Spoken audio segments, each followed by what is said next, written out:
So y'all have been asking for a little update on Scooter, and today you're gonna get it. We're gonna spend some time together. Come here, Roo. Come here, buddy. Come here. So for those of you that don't know, my pal Scooter here has been going through a hard time. You see his leg there? It's all shaved where they had an IV in him.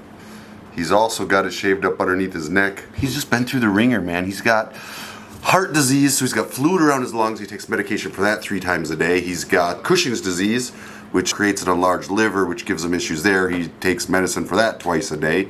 And he recently had a blood infection, which honestly scared me to the point where I thought I was gonna lose my best friend. But he's made a bounce back. He has. He's bounced back and he's doing good. He is now like a normal 13-year-old dog with heart disease and Cushing's, and not on his deathbed. A huge thank you to the vet out there who took care of him. We certainly appreciate it. So the thing is, with his Cushing's disease, he can't regulate his temperature real well. He does a lot of panting and stuff like that. So getting him on the bike in hot weather like it is today, I think 90-ish degrees, is just not an option. But I still want to spend time with him. And so I figured, what's the next closest thing to the motorcycle community? The answer is Jeeps. So today we're gonna take Scooter for a little ride, and we're gonna take him in, what did I say? Did I say ride? Come on, let's go. That's right. We're taking the boy for a ride in the Jeep up the mountains. Y'all are coming with. A little quality time, me and Scooter. There you go, Pappers. You sit right up there. You a good boy? You ready to go for a ride? All right, let's do it. Let's do it. So this ride we're taking today is extra special because not only is it a little time for me and Scooter to get out, you know, do a little traveling together, do a little exploring together like back in the day, huh, buddy? But it's also special because a friend of mine from a lot of my videos of the past, if you watch a lot of my old videos, you'll find her in there. And if you read my book, Inside My Helmet, she's mentioned in there too. Her name's Diane in the book, but since writing the book, she's acquired the nickname Tooter. She's ridden with me more times, well, the second most time. My buddy Blaster, Army and Air Force veteran, rest in peace, rode with me the most times on my Scootin' America tour, but she rode with me the second most times on my Scootin' America tour, and she spent many nights camped right alongside our motorcycles, just sleeping in the ditch and talking about how someday when I'm done doing this tour, I'd like to have a campground where all my friends can come and hang out. And now she's visiting our campground for the very first time. She got in last night. I'm gonna take her for this Jeep ride with us today.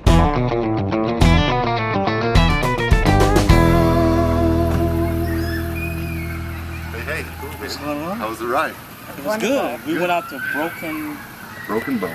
Yes. Yeah, there you go. Yeah, you have lunch? Yes, Where'd you go? Steakhouse. Oh. Steakhouse right there. That's wonderful. Solid. Good. Yeah. Well, y'all, this is my friend Tooter that I was just telling you about. Staying here in the glamping tent. Is it comfortable for you? Yeah. Well, I'm going to take you on a ride up the mountains, and we're going to tell a couple of our stories from the past. Maybe show them some pictures, some videos to go along with it. Sounds good. Are you in? I'm in. I got Scooter with me. Okay, I'm done. I'm double in.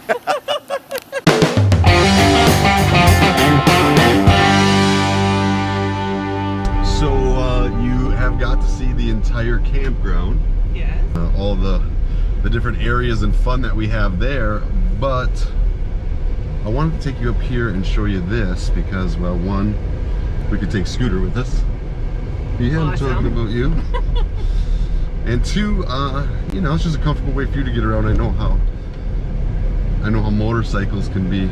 Now it's kind of an off-road area, but it's really cool because it's a private community. So you have to either own land or be a guest of somebody who owns land in order to go up there and ride on it. And it's like over 10,000 acres, like 100 miles of fun trails for trucks like this or ATVs or side-by-sides. But it's not open to the public. Like I said, you got to own land up there. I happen to own some land up there, and I have some land for sale, so I'm going up to take a look at it. Awesome. I just thought you'd come with me. There's a beautiful lake up there around the corner that's beautiful. We can stop at and check out. Beautiful day to be by the lake. Now the land does have a guard shack in the beginning of it to make sure that whoever goes in there is a landowner, but once you get past that guard shack, it's pretty nice. There's a lot of just public trails all over the place. So we'll go for a ride. It does get a little bumpy. I can handle it. You sure? I can handle it. All right, I heard you. I'm buckled in. They all heard you at home too. I'm holding on.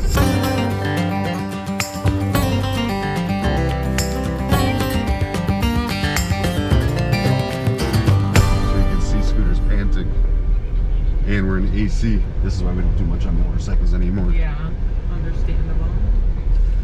And for all of you at home, I'll explain why it's also important to be in this vehicle over, let's say, a motorcycle ride like we normally do for Tooter as well. So let's tell them a little bit about Tooter. Tooter, how many times have you ridden with me? On 15. 15 on my Scootin' America tour. Yeah. Show them your arm. There you go. She's got a Scootin' America logo, scooter on it, and a tick mark for every time she went home and then rode back out to live on the road with Scooter Night. Yep. And how many states do you think we rode in together? Oh boy, a lot. I don't know, 30? So if I had to ask you to share with everybody out there online one of your favorite stories about traveling on the road with me, and let me be clear to y'all, traveling on the road with me means literally living off the back of the motorcycle, many times sleeping right next to the motorcycle, going Harley dealer to Harley dealer every single day to raise awareness for our veterans and money for our veterans. So that's the context of these trips. Tell me, what if you had to pick one story that was your favorite, like your favorite memory, what would that memory be? Probably we were out west somewhere. The states kind of all blend together. But when we met up with Danny and Chili, you convinced them to not go home and to come spend the night camping in some random location. And we found an out-of-the-way place. I remember having to climb over a barbed wire fence. Not that we condone crawling on barbed wire fences or onto property. Scooted some little cow pies out of the way and put up our tents. Yeah. Spent the night. Woke up the next morning with, I don't know, 5 or 6 cows. We were apparently in their way.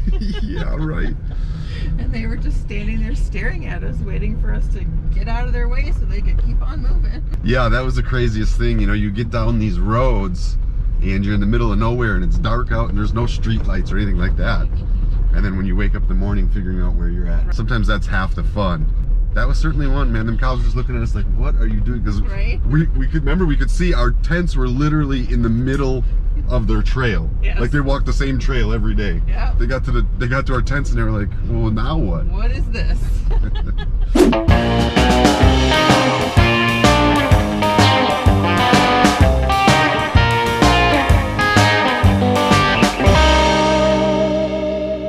Take a look at that view. That's a view, huh? This is quite the road. Yeah, the view is beautiful. Unbelievable. You could just see forever. Yep. It's one of the things I love about this area of Oklahoma. It's nothing like you'd think when you think of Oklahoma. You think long and flat. Yep. You don't think of mountains and forests and creeks. Definitely not. It's my first time in Oklahoma too.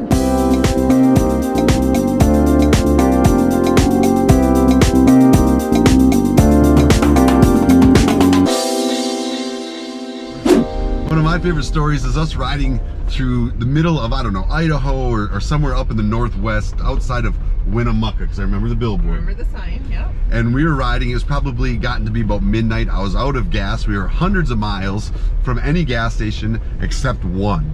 We turned and headed towards that gas station. It said it was like 100 miles away and I had like 90 miles of fuel left in my tank. And we squeezed out the extra 10 miles, rolled into the gas station, and what?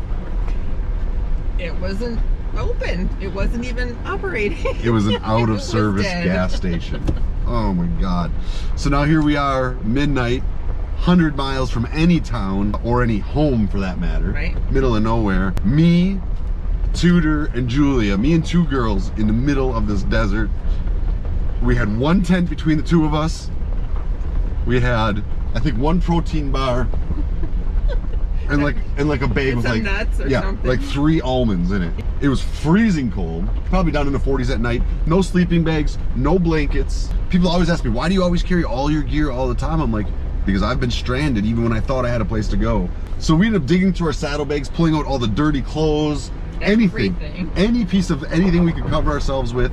All 3 of us climbed into one tent and we froze our tails off that night and starved. Yes. And I think we had like 1 bottle of water or something too. It was just the worst possible scenario. We did a video on it. Let's show it to them. Y'all take a look at the video. Okay, so we are, where are we, Jules? I don't know. Middle of nowhere. Middle of nowhere. There's nothing open forever. and it's freezing cold. All I got is these 2 blankets that I carry with me, and there's 3 of us. So, yeah, this is why you keep in your bike. And that, my friends, is a throwback to what year you think that was? 15? Well, either 2015 or 16. I think the 15. Two, probably 15. Yeah, that was a crazy time. So Tooter and I go way back. I guess that's the point. And now I'd like to talk a little bit about what kind of stubborn American Tooter truly is, because I think the last time we rode together. Yeah. I don't think we've ridden together since, have we? Nope, we have not. The last time we rode together, you rode all the way out to New York. I did. From Minnesota to meet up with me, all by yourself. Yes. I was really into fitness at that time, so I was working out every morning, and I took it very serious. And Tooter needed, Yes, you did. Tooter needed to take a restroom break. Right. And it was early in the morning, so I said, Tooter, you go up to the gas station, get your restroom break, let me get my workout in. So she ran up to the next exit and came back, and when she was coming back down the interstate, a semi hit her. And honestly, it was one of the most frightening moments of my life, because I just looked up and I saw this semi coming down and the wheels smoking, and I knew I had seen you a split second before, and he came to a stop. And I had gotten hit by a car recently before that and had a bum leg, and I remember running across this field with my bum leg, scared to death that I had lost honestly, Tooter, one of my dearest friends. It was horrible. This semi had rear-ended her. You were on the ground. You're coming in and out of consciousness. I remember looking into your helmet and you saying, "What happened, Adam? What happened?" It still chokes me up to this day. It was a very emotional time for me and for you. I can't even imagine what you went through. You had to sit in a hospital in New York. 2.5 months. 2.5 months in a hospital in New York, and to this day struggle with basic functions of walking, getting, even in this truck, you struggled. Yeah, but I did it. But you did it. You are a stubborn American, that's for damn sure. There's no 2 ways about that. But the real story out of that, that I want to share is how long after that accident before you got yourself another motorcycle? 2017, the next year. The next year you bought yourself your own motorcycle. Couldn't even sit on it yet. No, I could barely get my leg over it. But got yourself a motorcycle and set yourself a goal. And I remember one thing you said to me. You said, "I'm going to put that motorcycle in my garage and I'm going to look at it every day until I can get on it." Yeah, and practice getting on it. Yep. And now you're back to riding. I am. Not long distance, not like you used to do. This woman would outride 99.9% of the dudes I've met. She would just get on a motorcycle and go from Minnesota to Southern California, or it could be anywhere. She would just do it, and all by herself. It's cool to see you back on the bike. It's fun to be back on the bike. It is. So she came down to visit me in the campground. She wasn't able to ride down. That's a long ride for her at this point, but I think that day will come. I just thought it important to share this with every one of you out there, because I get a lot of messages from people who have been in wrecks, who are down and out and are looking for inspiration. I get thousands of those messages, thousands of them. And everybody always says I'm such an inspiration from my wreck, and when I got on my bike, your wreck was 10 times worse than mine, and you got back on the bike. And that, to me, Tooter, is one of the coolest stories, and it's a story I share with people. If y'all want to know more about Tooter, you can go, like I said, look at my book, Inside My Helmet. You can get it on Amazon. If you want to help me more, it's the same price. You get it on my website. I make a little bit higher profit. Hey, to all the Americans out, thank you for getting it that way. It helps. It makes it possible for us to do these different trips and stuff. So I just wanted to introduce y'all and tell you about a good friend of mine. We've got 100 different stories of different times, and I will share them with you again in another video. I just want to kind of tell you who Tooter was, for those of you that may have, joined recently and didn't know who she was. So she's a very dear friend of mine. The first picture I hung up in my clubhouse was a picture of you and me. Yep. I put a fridge in my clubhouse. I put it up there, and it sat up there forever. Now it's in a display case.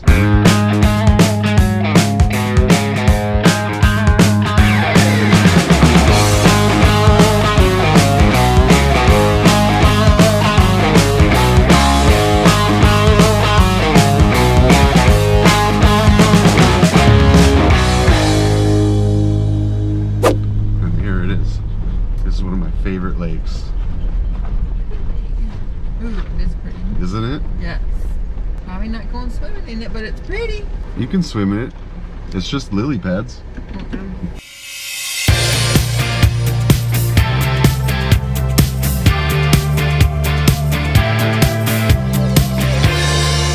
Oh, Tooter, it is good to see you. Good to see you. I know everybody out there at home is happy to see her too, aren't you? I'll let her know down there below. How many of you have been following my channel long enough to remember when Tooter and I were rolling the country? We'll get there again. We will get there again, y'all, because we are stubborn. That's right. How stubborn are you? Super stubborn.